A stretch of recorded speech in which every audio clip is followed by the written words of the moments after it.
पौराणिक कथा के अनुसार जब लंका जाने के लिए भगवान श्रीराम ने सेतु निर्माण के पूर्व समुद्र तट पर शिवलिंग स्थापित किया था, वहां हनुमान जी को स्वयं पर अभिमान हो गया। तब भगवान राम ने हनुमान जी के अभिमान का नाश किया।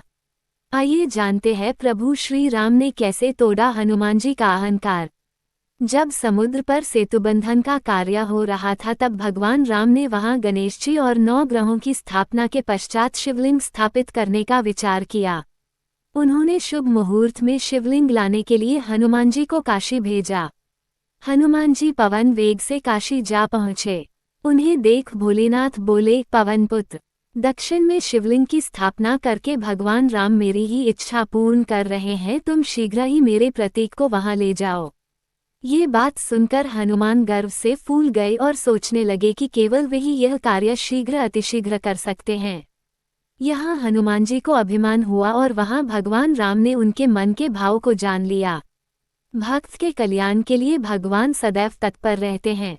हनुमान भी अहंकार के पाश में बंध गए थे, अतः भगवान राम ने उन पर कृपा करने का निश्चय कर उसी समय वानरराज सुग्रीव को बुलवाया और कहा, हे कपिश्रेष्ठ, शुभ मुहूर्त समाप्त होने वाला है और अभी तक हनुमान नहीं पहुँचे, इसलिए मैं रेत का शिवलिंग बनाकर उसे यहाँ स्थापित कर देता हूँ।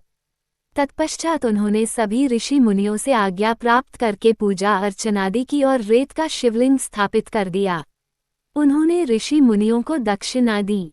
फिर ऋषि मुनि वहां से चले गए। मार्ग में हनुमान जी से उनकी भेंट हुई।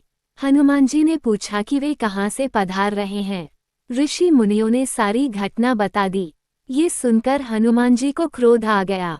वे पलक झपकते ही श्रीराम के समक्ष उपस्थिति हुए और रुष्ट स्वर में बोले, भगवन, यदि आपको रेत का ही शिवलिंग स्थापित करना था तो मुझे काशी किस लिए भेजा था?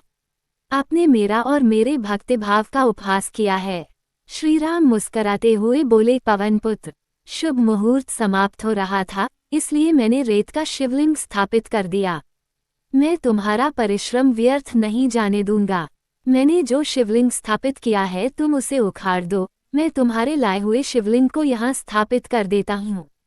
हनुमान प्रसन्न होकर बोले, ठीक है भगवन, मैं अभी इस शिवलिंग को उखाड़ फेंकता हूँ। उन्होंने शिवलिंग को उखाड़ने का प्रयास किया, लेकिन पूरी शक्ति लगाकर भी वे उसे हिला तक न सके। तब उन्होंने उसे अपनी पूंछ से लपेटा और उखाड़ने का प्रयास किया, किंतु वह नहीं उखड़ा। अब हनुमान को स्वयं पर पश्चाताप होने लगा। वे श्रीराम के चरणों में गिरकर क्षमा मांगने लगे। इस प्रकार हनुमान के अहंकार का नाश हुआ। श्रीराम ने जहाँ रेत का शिवलिंग स्थापित किया था उसके उत्तर दिशा की ओर हनुमान द्वारा लाए शिवलिंग को स्थापित करते हुए कहा कि इस शिवलिंग की पूजा अर्चना करने के बाद मेरे द्वारा स्थापित शिवलिंग की पूजा करने पर ही भक्तजन पुण्य प्राप्त करेंगे। ये शिवलिंग आज भी रामेश्वरम में स्थापित है और भारत का एक प्रसिद्ध तीर्थ है। धन्यवाद दोस्तों, यदि आपको यह वीडियो पसंद आया हो तो इसे अपने मित्रों के साथ शेयर करें और हमारे चैनल को सब्सक्राइब करें।